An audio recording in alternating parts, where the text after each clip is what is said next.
We're going to talk about energetic discipline today. This is a very important topic, especially for women.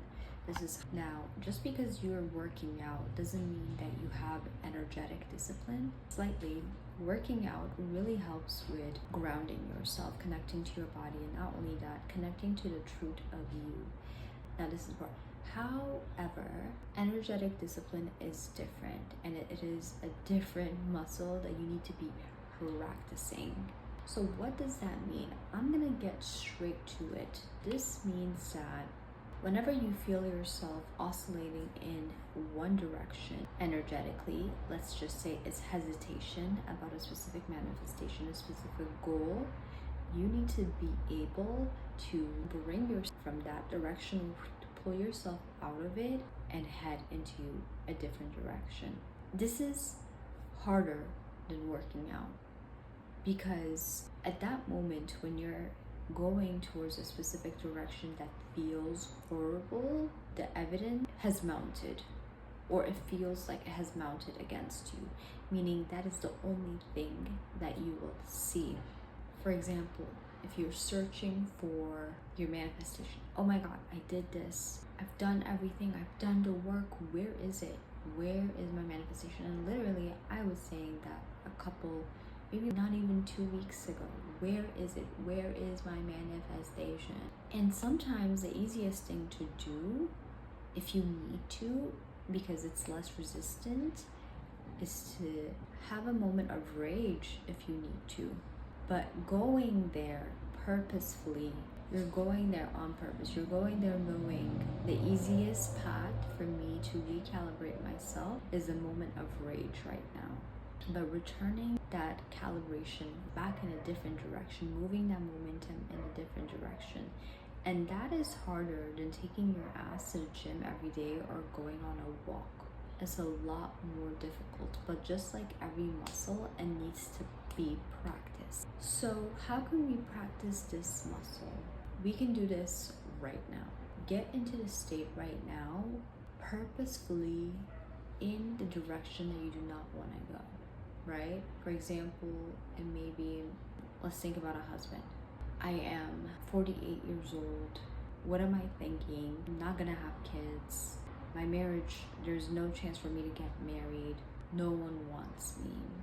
But energetically tap into that state. I'm not saying those things are obviously true, but I'm saying that's normally what a person who relies on external evidence, that's how they would think. Let's use a different example. My bills are due, the bill collectors are coming. I literally have to pay my bill next week, otherwise they're gonna shut down everything. What am I gonna do? This is so embarrassing. I don't even have anyone to call. Who do I even call? What if my job finds out? What if they fire me? So we're purposefully tapping into the energy of hesitation, fear, negativity, shame, purposely doing that. But we're doing that to prep ourselves. We're practicing. We're basically doing an energetic practice of what it feels like to go in that direction. And I already feel fearful, even talking about it, because the more you say it and the more examples you're coming up with, the more scary it becomes. But can you imagine if you prepped yourself to practice these things as they come? And this also means that once you start practicing this, you're going to be untouchable. Because what's happening is you are in a sort of meditative state where there is always an observer in the background, and there always is. But when you purposefully have an observer in the background waiting for emotional shifts and purposefully manipulating those things, you are an alchemist at this point. You are an alchemist, because this got me thinking. I work out a lot, and not a lot, I work out a couple times a week, but am I still susceptible to these emotional highs and lows? And I had talked about liminal space. What keeps someone in a liminal space? And if you're interested in, I think the second video that I posted on here, go ahead and look it up.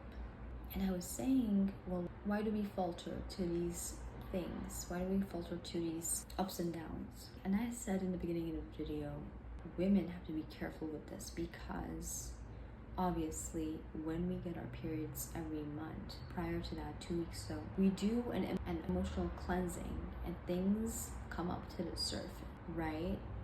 Which means that we are more susceptible to hesitation and doubt because we're forced to do shadow work very often. But if we don't know what we're doing, if we don't know what it's preparing us for, then we're gonna fall victim to it every time. I remember when I used to drink, especially when my drinking used to escalate back in the day, it would specifically be towards when my period would come and I used to get really bad cramps, and I never connected it with the fact that, number one, I had some choices. I could have ate differently. I could have gone to the doctor to figure out some things for it. But what would happen is I would get drunk from my emotions. My emotions would make me so drunk to the point where I would obviously go and get drunk because that was the only way to have a moment of. But I didn't understand those were moments for me to regain my power. Those were practice masterclass moments. So when you have your period every month, those are opportunities to master your power. And if you don't, they will also be your demise. Writing down when your period is coming and then prepping 2 weeks before for these moments are so key. So every day you need to start practicing to be empowered, meaning to actually be the one who sets yourself off. Set yourself off. Purposely take yourself in a different direction energetically. Purposely take yourself in a direction that's kind of amazing.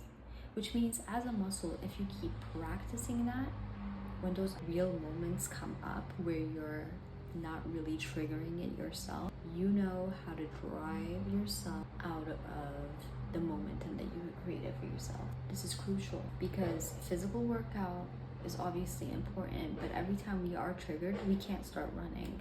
So you're in a meeting and someone triggers you or some moment happens and you're supposed to start running or walking. We can't always do that. We can't solely rely on physical activity.